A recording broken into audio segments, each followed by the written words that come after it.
Pemerintah Kota Banjarmasin terus mengejar penurunan angka stunting sesuai dengan target nasional. Salah satu faktor masih cukup tingginya kasus stunting di Banjarmasin ini dikarenakan adanya sebagian ibu hamil yang kadang menginginkan atau kadang menghendaki kelahiran sang bayi, sehingga pemenuhan gizi calon bayi wayah kehamilan hingga masa kelahiran kadang maksimal.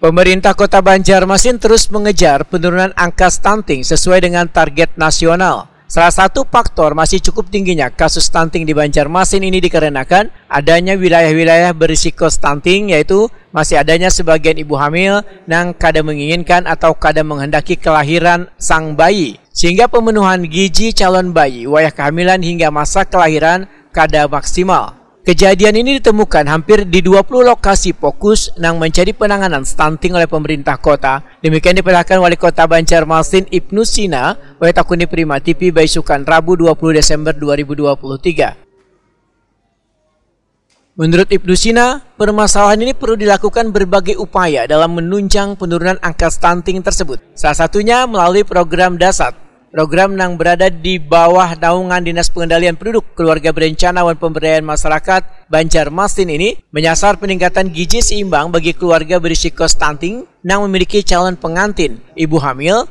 ibu menyusui, baduta atau balita stunting, terutama untuk warga kurang mampu. Kota bekerja sama dengan Kementerian Agama juga itu terkait dengan catif calon pengantin. Itu sudah sejak awal diperiksa kesehatannya, jangan sampai calon pengantin dalam keadaan tidak sehat. Jadi dalam 3 bulan sebelum akad nikah itu diberikan asupan gizi, diberikan tambah darah, supaya ketika menikah dalam keadaan sehat, ya, dalam kondisi yang bugar orang tuanya, sehingga anak yang dihasilkan, keturunan yang dihasilkan juga dalam keadaan sehat. Karena kebanyakan memang kalau stunting ini dalam kasus kita ya di Banjarmasin itu ada persentase di mana anak-anak itu sebetulnya tidak dikehendaki kelahiran, sehingga kemudian anak itu terbengkalai, kemudian tidak terurus. Hanya dia lahir dalam kondisi yang sebenarnya tidak diharapkan oleh orang tua. Kalaupun lahir, orang tuanya mungkin tidak peduli, sehingga kemudian di lokus-lokus, terutama 14 lokus yang ada di Banjarmasin, 21 sekarang, 21 lokus Banjarmasin itu ada kejadian seperti itu. Nah, kami berharap kejadian seperti itu tidak terulang.